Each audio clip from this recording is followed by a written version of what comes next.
Carta de Paulo aos Efésios, capítulo 1, do versículo 3 ao versículo de número 14. Este texto, meus irmãos, requer de nós muita calma e paciência. E nós precisamos ir passo a passo, instrução a instrução, termo a termo, para que possamos ter compreensão da teologia revelada, da voz de Deus diante de nós. Nessa noite, então, nós leremos os 11 versículos de 3 a 14. Nosso foco principal estará no versículo 3. E ao longo das semanas, mercê de Deus, nós vamos indo passo a passo até chegar ao versículo 14. Diz assim a palavra do Senhor: Bendito o Deus e Pai de nosso Senhor Jesus Cristo, que nos tem abençoado com toda sorte de bênção espiritual nas regiões celestiais em Cristo, assim como nos escolheu nele, antes da fundação do mundo, para sermos santos e irrepreensíveis perante ele. E em amor nos predestinou para ele, para a adoção de filhos, por meio de Jesus Cristo, segundo o beneplácito de sua vontade, para louvor da glória de sua graça, que ele nos concedeu gratuitamente no amado, no qual temos a redenção pelo seu sangue, a remissão dos pecados, segundo a riqueza da sua graça, que Deus derramou abundantemente sobre nós em toda sabedoria e prudência, desvendando-nos o mistério da sua vontade, segundo o seu beneplácito que propusera em Cristo, de fazer convergir nele, na dispensação da plenitude dos tempos, todas as coisas, tanto as do céu como as da terra. Nele, digo, no qual fomos também feitos herança, predestinados segundo o propósito daquele que faz todas as coisas, conforme o conselho da sua vontade, a fim de sermos para o louvor da sua glória, nós, os que de antemão esperamos em Cristo, em quem também vós, depois que ouvistes a palavra da verdade, o evangelho da vossa salvação, tendo nele também crido, fostes selados com o Santo Espírito da promessa, o qual é o penhor da nossa herança, até o resgate da sua propriedade, em louvor da sua glória. Bendito o Deus e Pai de nosso Senhor Jesus Cristo, que nos tem abençoado com toda a sorte de bênção espiritual nas regiões celestiais em Cristo Jesus. Muito além de teologia sistematizada e argumentos prontos para discussão de internet, este texto aqui nos fala do Evangelho de Jesus. O que lemos, mesmo que só no versículo de número 3, está, obviamente, em pé de igualdade e deveria ser lido e ouvido por nós com o mesmo som de João 3,16. Porque Deus amou ao mundo de tal maneira que deu o seu Filho unigênito para que todo aquele que nele crê não pereça, mas tenha a vida eterna. Mas infelizmente, a leitura deste texto da carta aos Efésios, principalmente esses 11 versículos, ao invés de gerar quase que imediatamente alegria, amor, quebrantamento, transformação e salvação para toda a igreja de Cristo, muitas vezes é usado para levantar grandes celeumas. Dizem as más línguas que este é um dos textos prediletos dos calvinistas. E uma vez, infelizmente, eu tive que ouvir um grupo de pastores discutindo como interpretar e pregar esse texto, e um pastor mais proeminente no grupo disse então, usando o versículo 17, que nós não lemos nesse momento, mas o versículo 17, que tudo isso só pode ser lido de acordo com a seguinte interpretação hermenêutica: que Deus, pelo seu pleno conhecimento, sabia quem aceitaria a obra de Cristo em suas vidas, e só assim Deus escolheu, predestinou, adotou, salvou, regenerou, redimiu. E eu tive a tristeza não só de ouvir isso, mas de ver um pastor pregando este texto como nós entendemos que está o argumento paulino sendo expresso aqui, e sendo depois repreendido pela liderança da igreja, porque o que ele pregou não foi, entre aspas, na visão deles, a Bíblia, mas foi teologia calvinista. Irmãos, nós precisamos ler esse texto nessa noite e entender que o que temos aqui está muito além de um conceito sistematizado calvinista. O que temos diante de nós, Calvino não escreveu. Ele leu, mas de forma alguma escreveu. Esta é a palavra de Deus, e o que está sendo revelado para nós é o Evangelho de Cristo Jesus. Vamos aos termos do versículo de número 3. Bendito Deus e Pai de nosso Senhor Jesus Cristo, que nos tem abençoado com toda sorte de bênção espiritual nas regiões celestiais em Cristo.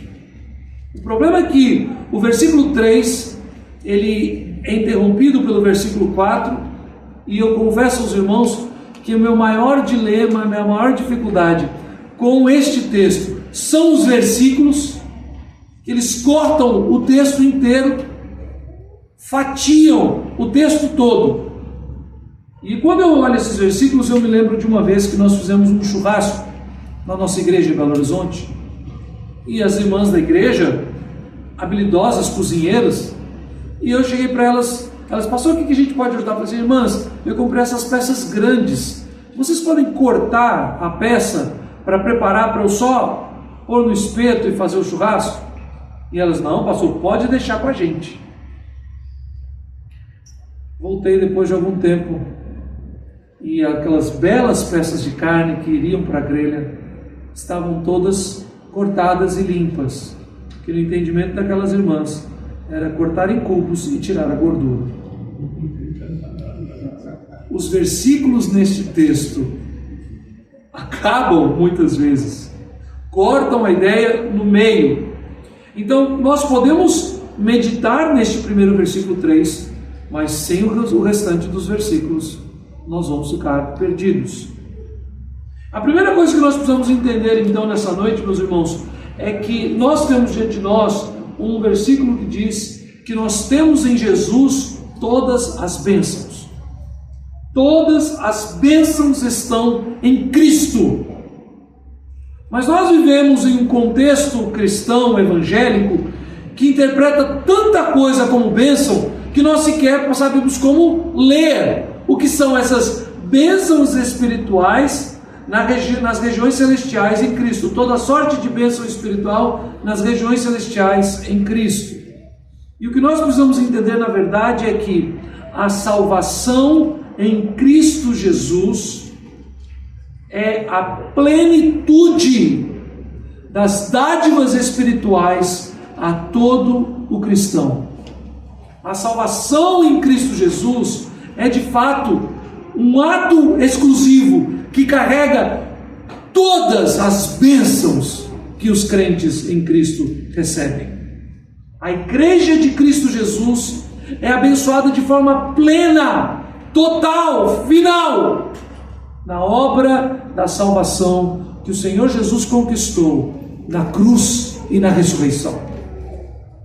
Vejamos, o primeiro argumento que nós temos é que nós temos sido abençoados com toda sorte de bênção espiritual.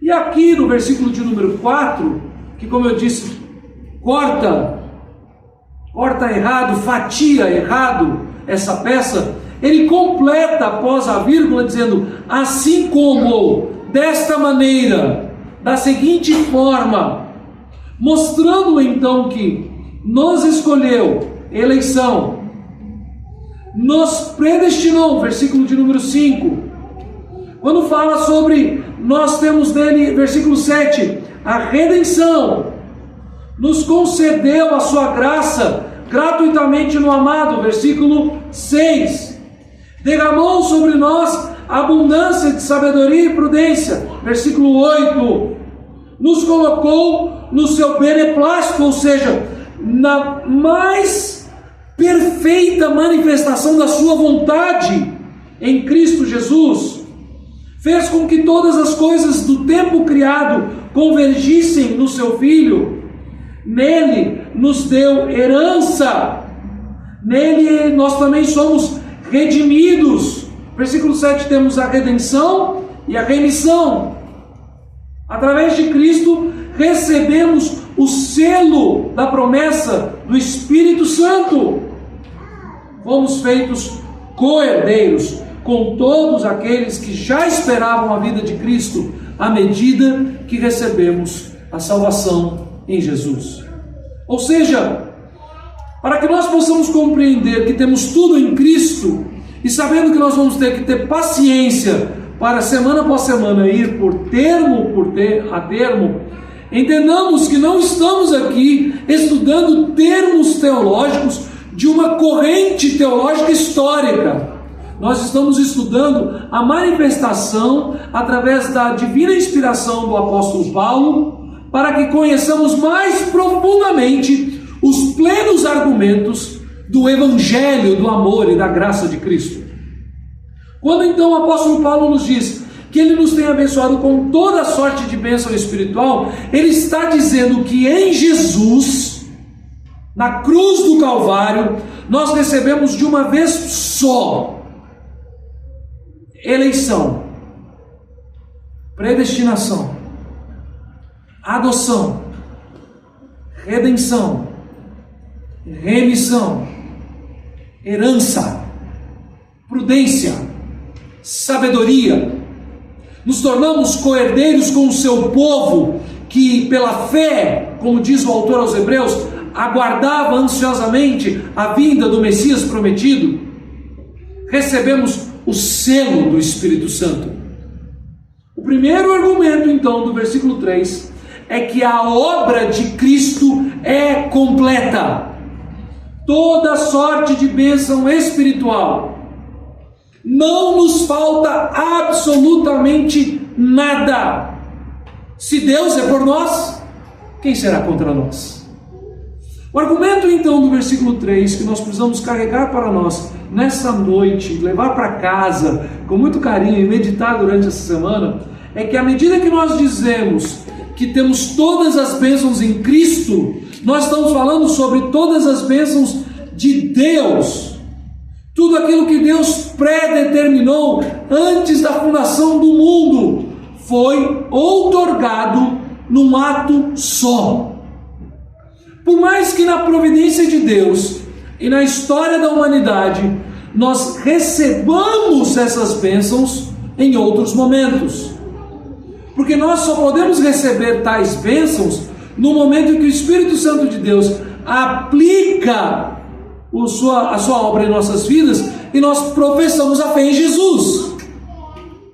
Mas elas não são conquistadas na nossa conversão, no momento em que a salvação é aplicada a nós.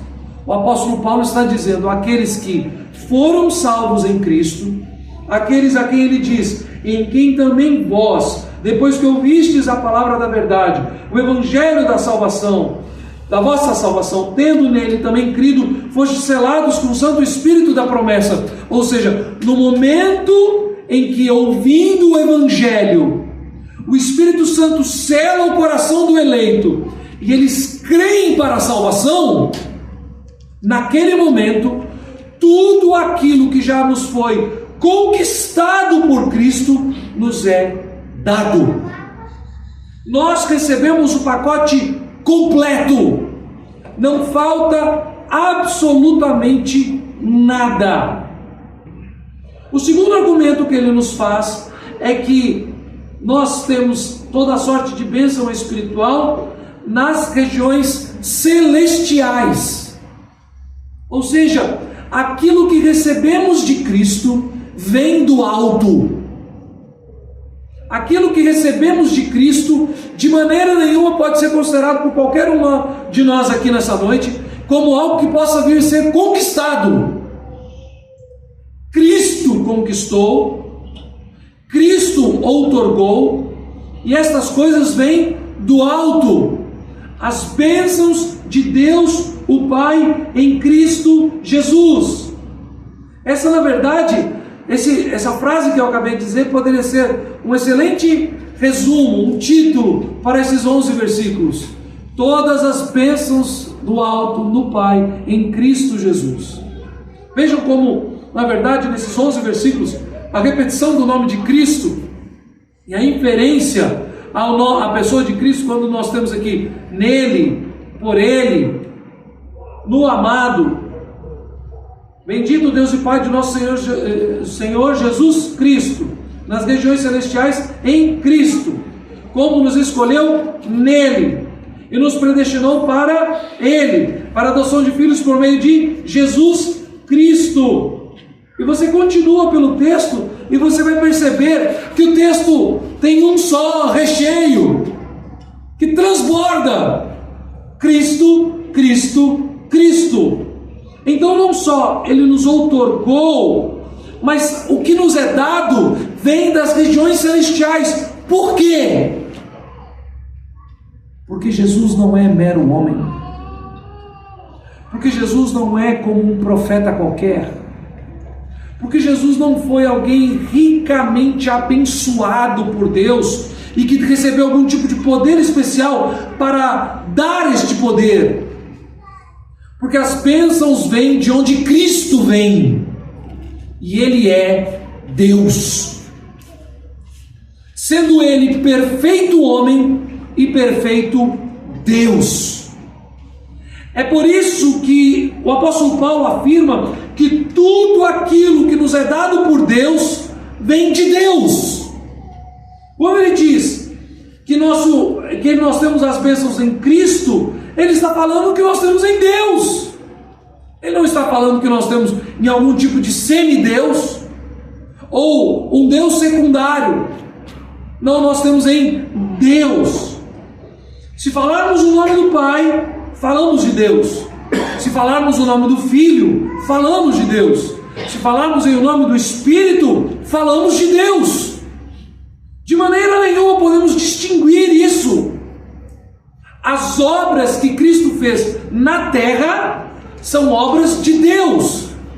É por isso então que nós precisamos entender que temos todas as bênçãos na obra da salvação, na obra de Cristo para a salvação. Nos são conquistadas todas as bênçãos espirituais nas regiões celestiais. O que Cristo fez como homem, sendo Ele homem, vejam, entendam bem, às vezes eu vou enfatizar uma natureza, outra natureza, mas nós já lemos a confissão de fé, tanto de manhã quanto à noite, falando sobre Cristo mediador.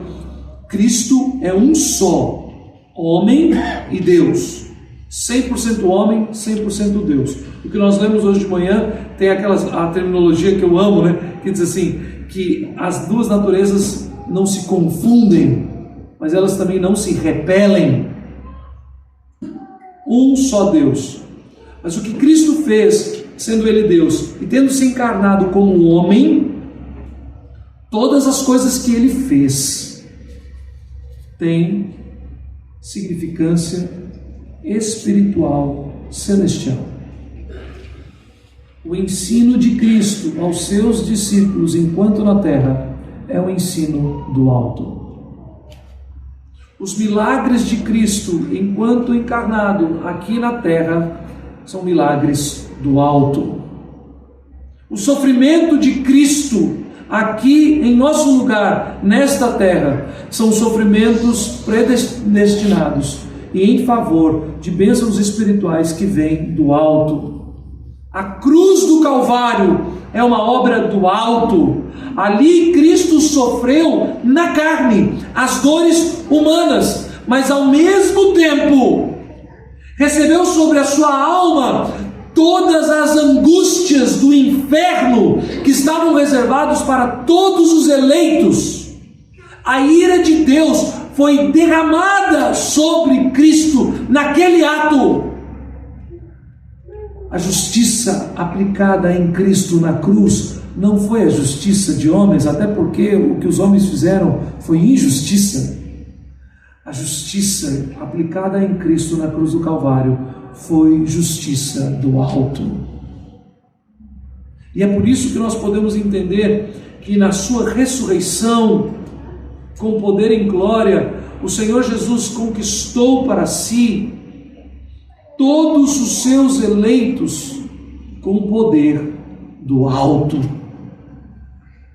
Bendito o Deus e Pai de nosso Senhor Jesus Cristo, que nos tem abençoado com toda sorte de bênção espiritual nas regiões celestiais em Cristo.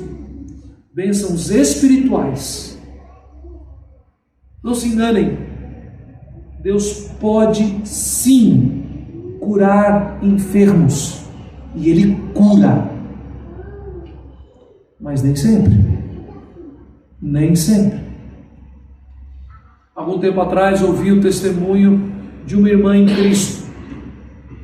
Seu marido é um proeminente pastor, mas de linha carismática, de renovação pentecostal. E eles sempre defenderam e pregaram e ungiram e impuseram as mãos por cura em todos. Mas essa senhora, já há mais de 30 anos, é acometida de uma grave diabetes. E hoje, com 60 e poucos anos, ela já está cega de um olho, tem muitas dificuldades, as suas enfermidades lhe tiram muito a sua paz, ela teve várias incorrências médicas, e no seu testemunho ela diz assim: mas eu continuo acreditando na cura até o fim.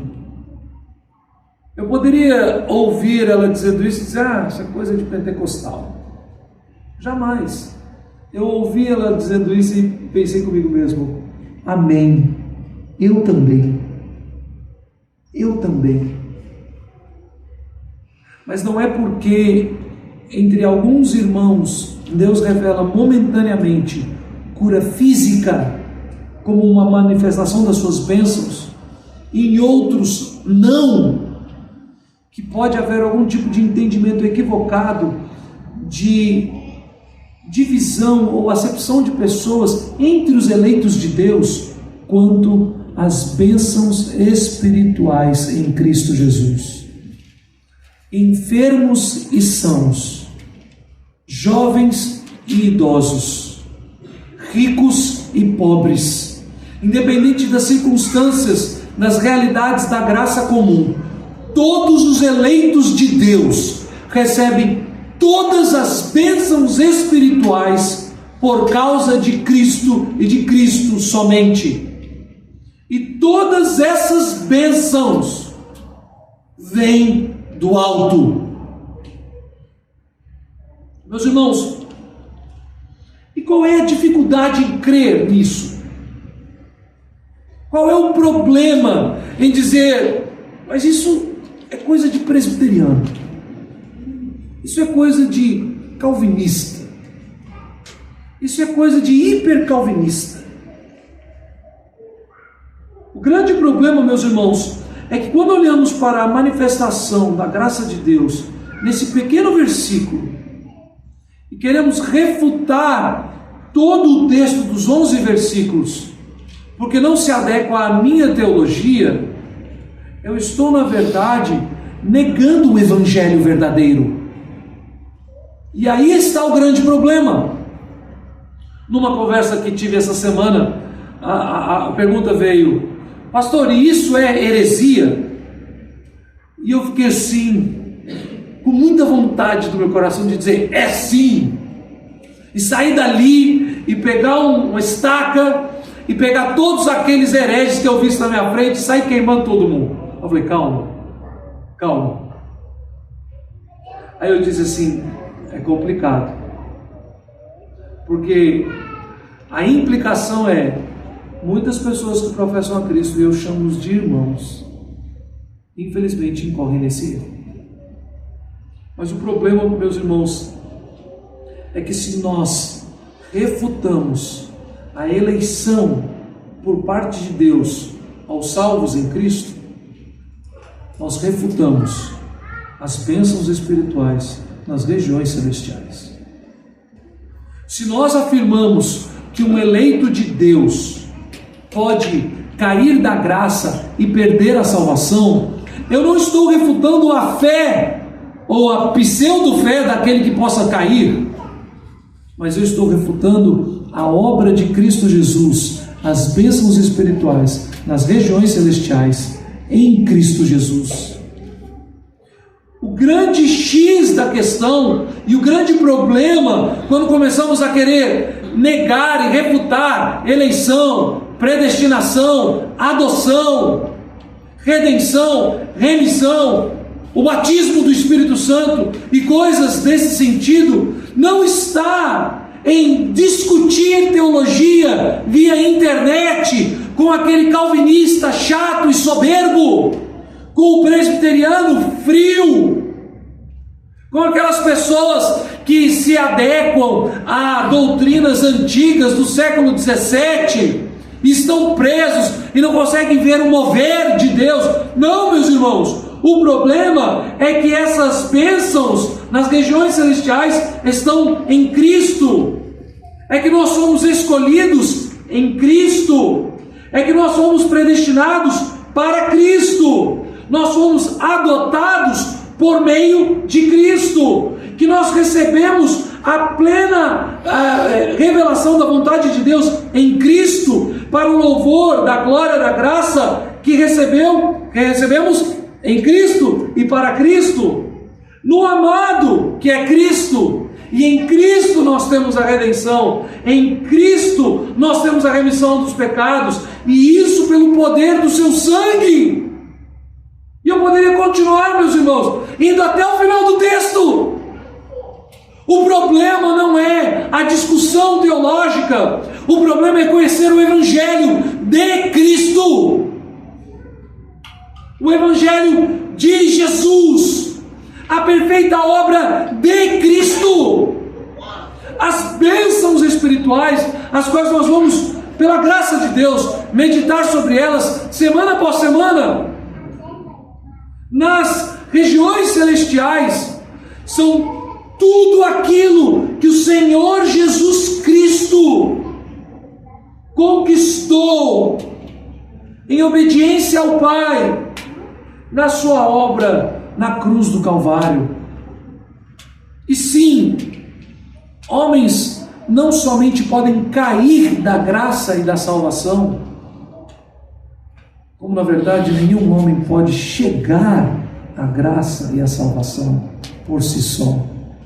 Homens que passam a ter uma convicção religiosa e seguir regras sem ter um encontro real com Cristo, estes, sem dúvida nenhuma, caem da graça, porque eles nem caem da graça, eles nunca estiveram lá.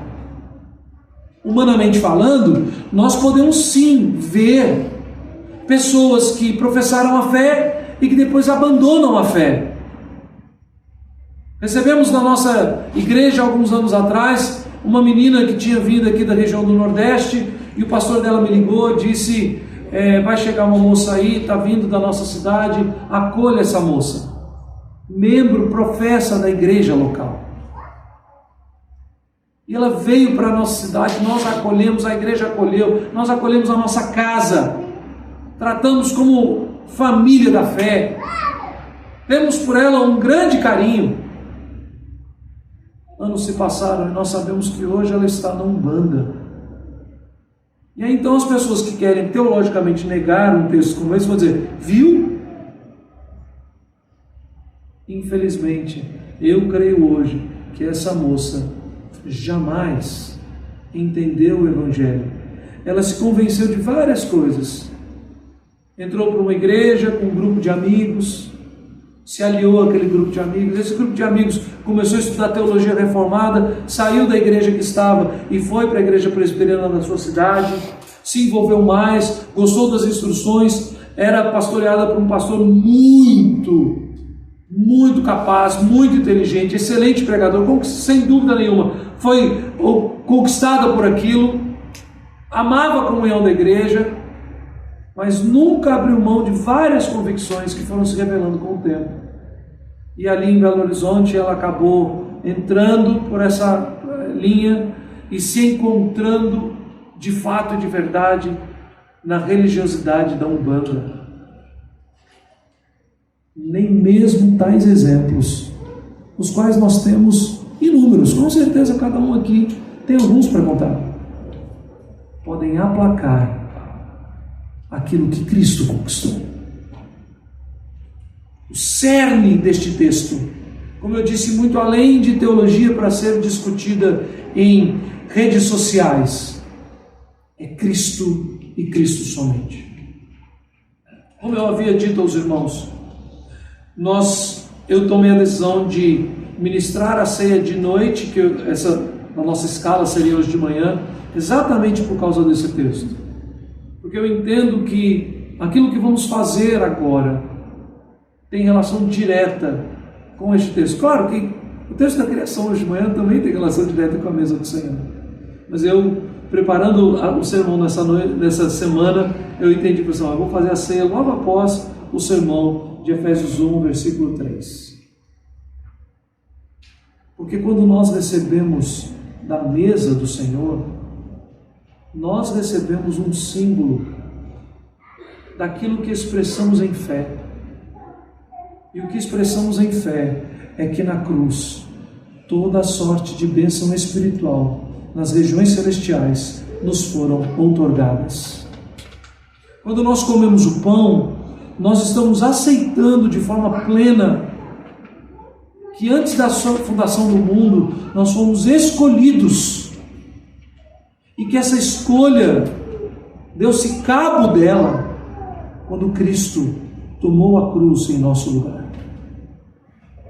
Que nós fomos predestinados, escolhidos por Deus, o dia do nosso nascimento, o ventre da nossa mãe, o hospital, a parteira, a casa, o local que for. Não sei se alguém aqui de repente nasceu no carro a caminho do hospital. Essa história, Deus determinou cada microsegundo da nossa existência para resultar em Cristo na nossa adoção. Somos filhos de Deus. Quando comemos do pão e bebemos do cálice, nós não estamos falando que somos membros da igreja A, B ou C. Nós estamos dizendo, em Cristo Jesus, somos filhos de Deus.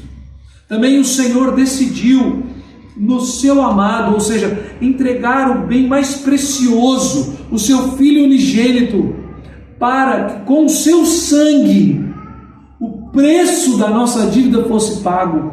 É interessante que nós vamos ver isso mais à frente, mas o termo aqui no versículo de número 7, no grego, nós não temos a palavra redenção e a palavra remissão. É uma só palavra que tem um significado amplo, não dúbio, amplo. É a ideia de que um escravo é comprado da sua dívida por um preço. Então, um escravo pode ser livre por um preço. Então nós temos aqui, primeiro, redenção, que é a libertação da escravidão. E depois nós temos a palavra remissão, que significa um preço pago. Mas a ideia no grego é que nós em Cristo temos o preço pago em favor da nossa escravidão.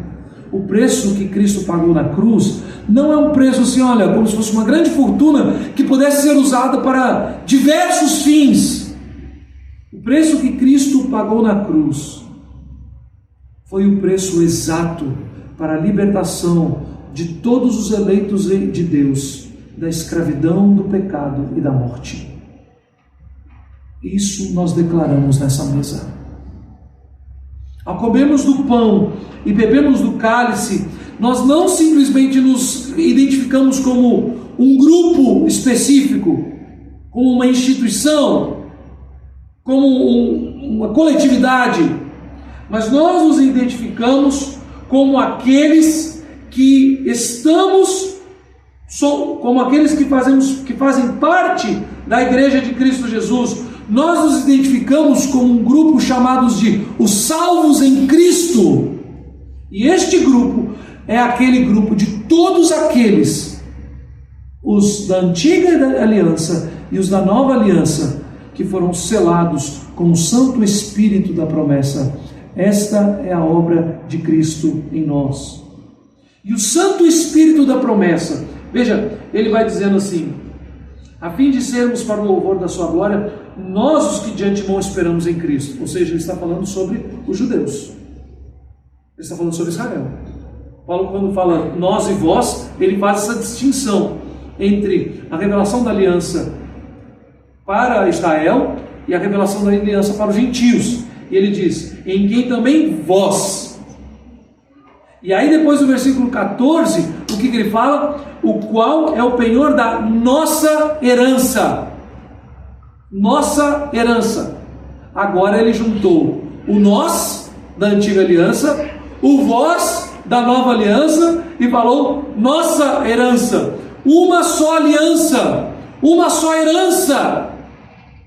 Então nós aqui nessa noite, quando comemos do pão e bebemos do cálice, nós devemos entender, somos povo de Deus, temos o selo do Espírito Santo, e é por isso que muitas vezes nós privamos algumas pessoas dessa mesa, porque aqueles que não declararam ter o selo do Espírito Santo pela sua pública profissão de fé e batismo, não tendo o selo do Espírito Santo em suas vidas, se comerem deste pão e beberem desse cálice, comem e bebem juízo para si.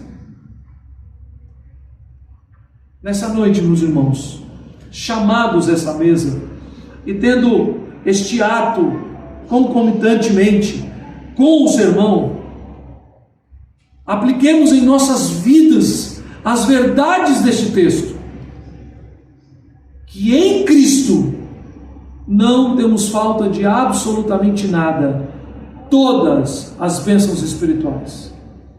Em segundo lugar, que em Cristo nós temos as bênçãos que vêm do alto.